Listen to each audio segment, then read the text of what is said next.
सभी को जय मसीह की। Sister thank you, brother Daniel को भी थैंक यू। और मैं परमेश्वर का धन्यवाद करता हूं आज के इस मीटिंग के लिए, यूथ मीटिंग के लिए, जिसका की थीम है चोजन बाय लव, प्रेम के द्वारा चुना हुआ। और ये बहुत ही प्यारा थीम है। मैं परमेश्वर के इस थीम के लिए धन्यवाद करता हूं।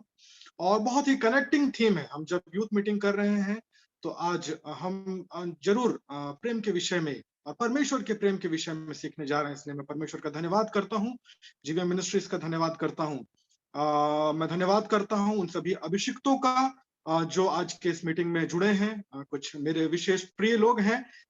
मैं उनका स्वागत करता हूँ, उनको धन्यवाद करता हूँ। ब्रदर अमित को, ब्रदर विनोद को, मैं सॉरी नाम ले रहा हूँ, लेकिन मैं नाम लिए बिना रह भी नहीं पा रहा हूँ। इसलिए मैं परमेश्वर का धन्यवाद करता हूँ अपने इन प्रिय लोगों के लिए। और जितने लोग आप सब जुड़े हैं, परमेश्वर का धन्यवाद हो। मुझे 5 मिनट का समय दिया गया है, जिसमें मैं मुस्कुरा कर ये कह सकता हूँ कि हाँ, कोरबा में ठंड कम हो रही है। क्योंकि जो लोग मुझे जानते हैं वो जानते हैं कि मैं अपने बुरे से बुरे सपने में भी 5 मिनट में खत्म नहीं कर सकता हूँ। लेकिन मैं परमेश्वर का धन्यवाद करता हूँ कि और मैं परमेश्वर के दास के समय का भी आदर करना चाहता हूं, क्योंकि वो आज के दिन के लिए नियुक्त किए गए हैं कि वो आज परमेश्वर के मन्ना को हमारे बीच में बांटें। तो मैं कुछ एक बातों को जल्दी से बताकर आगे का समय परमेश्वर के दास के हाथों में देना चाहता हूं, ताकि हम उनके द्वारा आशीषों को प्राप्त करें। इसलिए मेरा आप सबों से निवेदन है, मीटिंग छोड़ के मत जाएं। मीटिंग कुछ देर और चलेगी, परमेश्वर के दास संदेश को रखेंगे। इसलिए आप अंत तक कृपया कर इस मीटिंग में बने रहें, मेरा आपसे यही नम्र निवेदन है। जिस व्यक्ति के बारे में मैं बताना चाह रहा हूं, उसके विषय में कुछ 28 से 30 बातें हैं जो मैं आपके सामने तैयार किया हूं, लेकिन समय केवल 5 मिनट का है।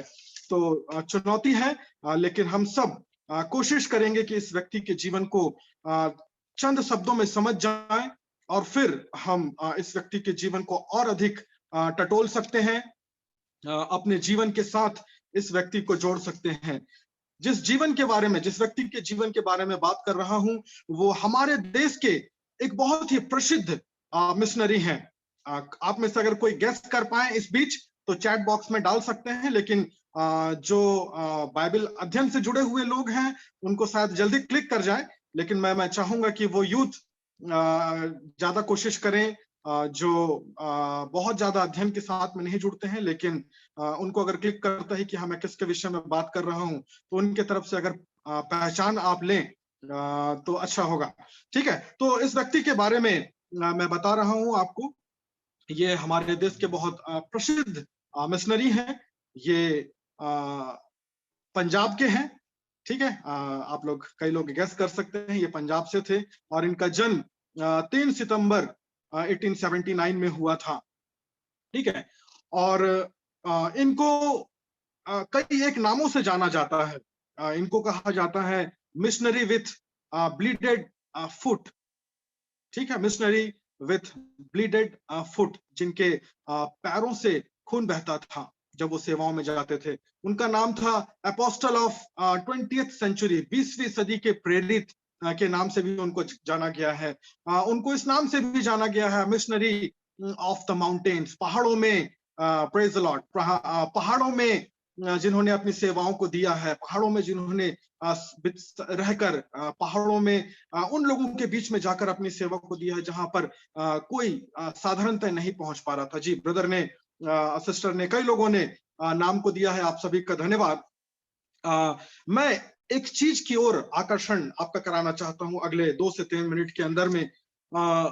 आज का जो हमारा जो फोकस है वो है यूथ मीटिंग। हम जवानों के बीच में आज के इस मीटिंग के द्वारा पहुंचना चाहते हैं, जवानों को एक संदेश देना चाहते हैं। हम चाहते हैं कि जवान आज के इस शाम में परमेश्वर से कुछ प्राप्त करने वाले हो जाएं, अपने जीवन के लिए एक दिशा को प्राप्त करने वाले हो जाएं। और ये एक ऐसा व्यक्ति है, साधु सुंदर सिंह एक ऐसा व्यक्ति है जो आज, जो हम यहाँ करीब 38 लोग जुड़े हुए हैं, हम 38 लोगों के जीवन को एक चुनौती साधु सुंदर सिंह आज की शाम देना चाहते हैं। निश्चय वचन के द्वारा हम आशीषों को प्राप्त करने जा रहे हैं। तो 3 बातें हैं जिनको लेकर हम अपने जीवन में काफी समय को बिताते हैं। पहली है हमारे जीवन की व्याकुलताएं, दूसरा हम कुछ अपने जीवन में पाना चाहते हैं, और तीसरा हम आनंद प्राप्त करना चाहते हैं, हम खुशी प्राप्त करना चाहते हैं, है ना। बहुत सारे जीवन के आयाम हैं, लेकिन जब मैं इस व्यक्ति की बात कर रहा हूं, तो इस व्यक्ति के जीवन से जब हम अपने आप को जोड़ें आज की शाम, तो इस व्यक्ति के जीवन के हम 3 पहलू के बारे में बात करेंगे। व्याकुलताएं, जीवन में कुछ प्राप्त करना, और जीवन में आनंद को प्राप्त करना। साधु सुंदर सिंह एक पंजाबी परिवार में जन्म लिए, और एक कट्टर पंजाबी परिवार में जन्म लिए, और उनके परिवार में, सिख परिवार में, आई एम सॉरी, सिख परिवार में वो जन्म लिए, और एक कट्टर सिख के परिवेश में उनका परवरिश होना शुरू हुआ।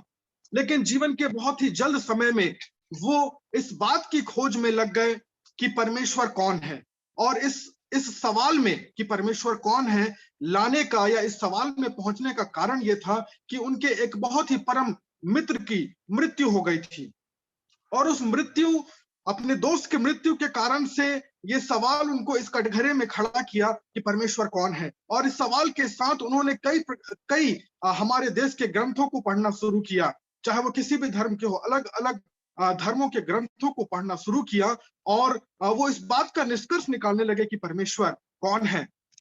फिर एक रात वो इस संकल्प के साथ अपने बिछौने पे गए कि जो भी परमेश्वर है, उनके जीवन में क्या आने लगी, व्याकुलताएं आने लगी इस सवाल को लेकर कि परमेश्वर कौन है। ठीक है, पहला पहलू व्याकुलताओं के विषय में। तो इस व्यक्ति के जीवन में, जीवन के बहुत ही शुरुआती समय में ये व्याकुलता आई कि परमेश्वर आखिर कौन है। और इस व्याकुलता के साथ जब वो अपने जीवन को बिताने लगे, कई बार उनके विषय में कहा जाता है कि वो नए नियम की बहुत सारी पत्रियों को फाड़े, नए नियम की पुस्तकों को फाड़े, नए नियम को जलाए, मसीहों का सताव भी किया, है ना। तो ये सारी चीजें उनके जीवन में घटती गई। समय कम है, इसलिए मैं संक्षिप्त में बताने की कोशिश कर रहा हूं। तो ये व्याकुलता के साथ उनका जीवन बीतने लगा कि परमेश्वर कौन है। और एक रात वो इस सवाल के साथ सोए कि आज रात अगर जो भी सच्चा परमेश्वर है वो मुझसे बात करे, मेरे सामने आए, नहीं तो मैं कल की सुबह उनके घर के पास में जो रेलवे की लाइन है, रेल की जो पटरी है, उसमें मैं अपने जीवन को समाप्त कर दूंगा। और कहा जाता है कि उसी रात वो टर्निंग पॉइंट उनके जीवन का आता है, वो खूबसूरत पल उनके जीवन में आता है जब वो प्रभु यीशु मसीह के दर्शन को प्राप्त करते हैं। वो एक तीव्र ज्योति को देखते हैं, और प्रभु के छिदे हुए हाथों को देखते हैं, और एक आवाज को सुनते हैं कि मैंने मनुष्य जाति के लिए अपने जीवन को दिया है, तो मुझे क्यों सताता है। जब ये एनकाउंटर, जब ये मुठभेड़ उस रात साधु सुंदर सिंह जी का प्रभु यीशु मसीह के साथ हो जाता है, उसके बाद से उनका जीवन जो है वो बदल जाता है। उनके जीवन में परिवार के तौर से, समाज के तौर से बहुत प्रकार की समस्याएं आई। मैं उन सभी विषयों में नहीं जा रहा हूं। उनको परिवार का लालच दिखाया गया, उनके चाचा ने उनको धन संपत्ति का ऐश्वर्य दिखाया, लेकिन जिस बात को वो अपने जीवन में पाना चाहते थे, उस बात को वो उस रात को पा चुके थे, प्रभु यीशु मसीह।